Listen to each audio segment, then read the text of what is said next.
안녕하세요. AN세무에게 안세무사입니다. 오늘은 주택 취득세 내용 가지고 왔습니다. 지금 주택 가격이 이렇게 하락하는 모습이 보이니까 지금 취득세 중과 규정을 폐지하는 걸로 얘기가 계속 나오고 있습니다. 기사들은 계속 나오고 있죠. 그리고 실제로 이번 정부도 각종 주택에 들어갔었던 규제들을 계속 해제하고 있습니다. 그렇다면 이 주택 취득세가 2020년 7월 10일 710 부동산 대책에서 처음 나왔고 같은 해 8월 18일 시행이 됐습니다. 벌써 시행된 지 1년 6개월 정도가 돼가는데 이 취득세 중과 규정이 없어진다면 과거로 결국 돌아가겠죠. 어떻게 될지 지금부터 자세히 설명해 드리도록 하겠습니다. 뭐 어쨌건 납세자한테 좋은 거죠. 세금을 적게 내는 건 어쨌건 납세자한테 좋은 겁니다. 그렇기 때문에 이렇게 웃고 있는 이모티콘 하나 넣어봤습니다. 바로 설명해 드리겠습니다. 이 규정은 지방세법입니다. 취득세는 지방이 내는 세금이기 때문에 지방세법에서 규정을 하고 있고 지방세법 제13조의 2 법인의 주택 취득 등 중과 2020년 8월 12일 날짜가 좀 헷갈렸네요. 8월 12일에 신설된 규정입니다. 만약에 취득세 중과 규정이 없어진다면 이 조항이 삭제되거나 변경이 될 겁니다. 내용을 한번 읽어볼게요. 주택을 유상거래를 원인으로 취득하는 경우로서 유상거래는 매매를 말하는 거죠. 다음 각 호의 어느 하나에 해당하는 경우에는 제11조 제1항 제8호 일반적인 취득세율에도 불구하고 다음 각 호에 따른 세율을 적용한다. 법인이 주택을 취득하는 경우 제11조 제1항 제7호 남목의 세율을 표준세율로 하여 해당 세율의 중과기준 세율의 100분의 400을 합한 세율. 정말 머리가 띵해지죠. 이게 지방세법이 취득세율을 그냥 몇 프로로 한다라고 정해주면 좋은데 이런 그지 같은 표현을 쓰고 있습니다. 뭐 그지 같다는 표현은 제 개인적인 생각입니다. 무엇을 표준세율로 하여 중과기준 세율의 100분의 400을 합한 세율. 이거를 그냥 몇 프로라고 얘기를 해주면 되는데 뭐 이런 식으로 법에서 표현을 하고 있습니다.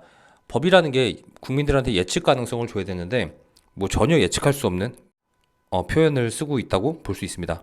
그냥 설명드릴게요. 여기 있는 제11조 제1항 제7호 남목을 표준세율로 하여 해당 세율의 중과기준 세율의 100분의 400을 합한 세율. 요거 12%입니다.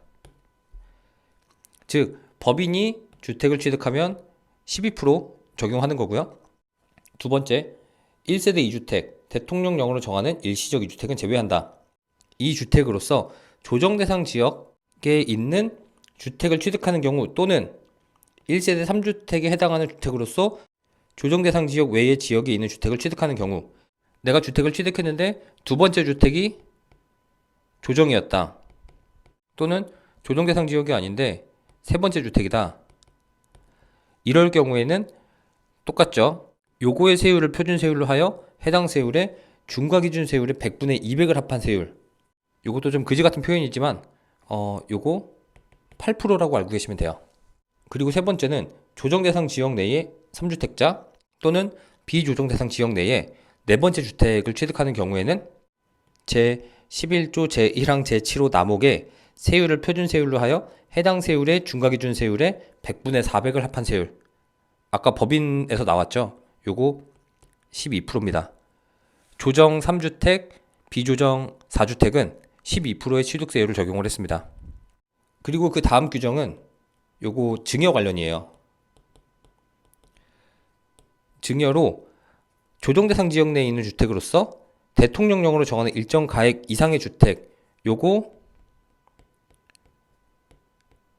공시가 3억 이상 주택이죠. 그 주택을 무상 취득하는 경우, 증여로 취득하는 경우 상속은 아니에요.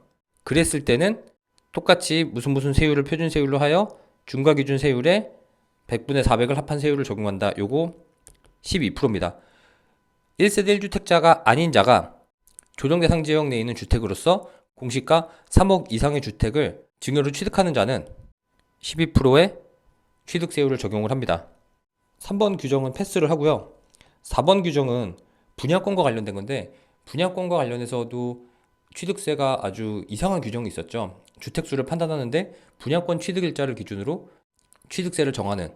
그래서 이 기간 내에 분양받으신 분들은 분양사에서 지금 현재 주택수 몇 개 있는지 다 확인해 갔을 거예요. 그래야지 이 분양권이 주택으로 바뀔 때 취득세율을 적용을 할 수 있습니다. 그거에 대한 내용이고, 5항은 주택의 범위, 세대 기준, 주택수 산정 방법들은 대통령령으로 정한다. 뭐 세대 판정 기준이나 어떤 것까지 주택으로 볼 건지, 오피스텔은 주택으로 볼 건지 말 건지 이런 것들에 대한 내용을 대통령령으로 정하고 있습니다. 이 내용이 없어지거나 일부 변경된다는 겁니다. 이게 없어지면 종전의 규정으로 돌아가게 되는 건데, 그렇다면 어떤 효과가 발생하는지 그 내용을 추가로 간단히 설명드릴게요.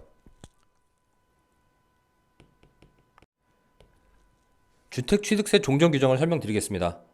일단은 주택의 취득세율을 알아야겠죠. 주택의 취득세율은 1%, 1.01%에서 2.99%, 그리고 3%, 그리고 4%가 있습니다. 이 1%는 주택 취득가 6억까지 1% 적용합니다. 그리고 1에서 3%는 6억에서 9억 사이일 때 1에서 3%가 적용이 됩니다. 그리고 주택 가격이 9억이 넘으면 주택 취득 가격의 3%를 곱해서 취득세가 적용이 되고, 4%는 4주택자부터 주택 취득세율이 적용이 됩니다. 이렇게 해서 유상취득 취득세가 간단해져요. 일반적인 경우에는 4주택까지 취득하는 경우 그렇게 많지 않기 때문에 보통 1에서 3% 적용된다고 보시면 될 것 같습니다. 8%가 적용되거나 12%가 적용되는 경우는 이제 없어지는 거죠. 주택 취득세와 관련해서는 주택 취득 중과세율이 없어지면은 적용될 여지가 없습니다. 그리고 적용될 여지가 없는 게 하나 더 있습니다. 일시적 2주택이죠. 취득세에서도 조정 대상 지역 내에서 두 번째 주택을 취득할 때 일시적 2주택이 될 수 있어요. 그랬을 때는 일단은 1에서 3%로 취득세를 내고 이 주택을 1년 또는 3년 이내에 처분하지 않았을 때 가산세까지 추가해서 8% 적용해서 과세하겠다라는 내용이었습니다. 이게 어쨌건 주택 취득 당시를 기준으로 판단을 해야지, 이거를 미래에 가지고 있는 주택 팔아라, 종전주택 팔아야지 중과 매기지 않게 해주겠다, 이런 사후적인 관리를 해야 되는 그런 취득세율 적용은 뭐 개인적으로 좋다고 보진 않아요. 양도세에 어차피 내가 파는 시점에 잔금 받고 내는 건데 취득세는 그게 아니잖아요. 그래서 취득세 중과세율이 없어지면 요 일시적 2주택, 뭐 저의 개인적인 표현을 다시 한번 말씀드리면 그지 같았던 이 일시적 2주택 규정도 없어집니다. 그리고 또 하나 없어지는 거, 조정지역 내에서 공시가 3억 이상 주택을 1세대 1주택자가 아닌 자가 증여했을 때, 이때도 12%의 취득세율을 적용을 했었죠. 이거 만약에 없어지면 지역 불문하고 주택 증여하면 3.5% 증여취득세율 적용해서 증여세 내고 무상 취득할 수 있습니다. 뭐 여기에 이런 거 저런 거 붙으면 보통 뭐 4% 적용되겠죠. 즉 주택을 증여했을 때도 요 12%라는 말도 안 되는 취득세율을 적용하는 경우는 이제 없어지는 겁니다. 그리고 개인적으로 하나 더 없애야 된다라고 생각이 드는 게 법인 취득세예요. 법인은 공시가 1억 초과하는 주택 취득하면 지역 불문하고 12% 취득세율 적용하고 있습니다. 법인 같은 경우는 사실상 주택 임대 사업을 통해서 민간에서 주택 공급을 하던 사람들인데, 법인 같은 경우 취득세율이 일단 12%가 되면서 주택 임대 사업을 함에 있어서 마이너스 12%를 찍고 시작을 하게 되는 거죠. 거기에다가 종부세, 중과세율이 법인 관련해서 아주 어마어마하게 나오기 시작하면서 대부분의 주택 임대 사업을 하던 법인들이 주택을 다 던졌습니다. 뭐 결과적으로 법인들이 이때 던졌던 타이밍이 굉장히 좋은 타이밍에 던진 게 됐는데, 어쨌건 법인도 이런 취득세 중과나 이제 종부세 중과 이런 규정들을 좀 풀어서 법인이 주택을 취득을 해서 개인들한테 주택을 민간에서 공급할 수 있는 뭐 법이 개정된다면 그렇게 될 수도 있겠죠.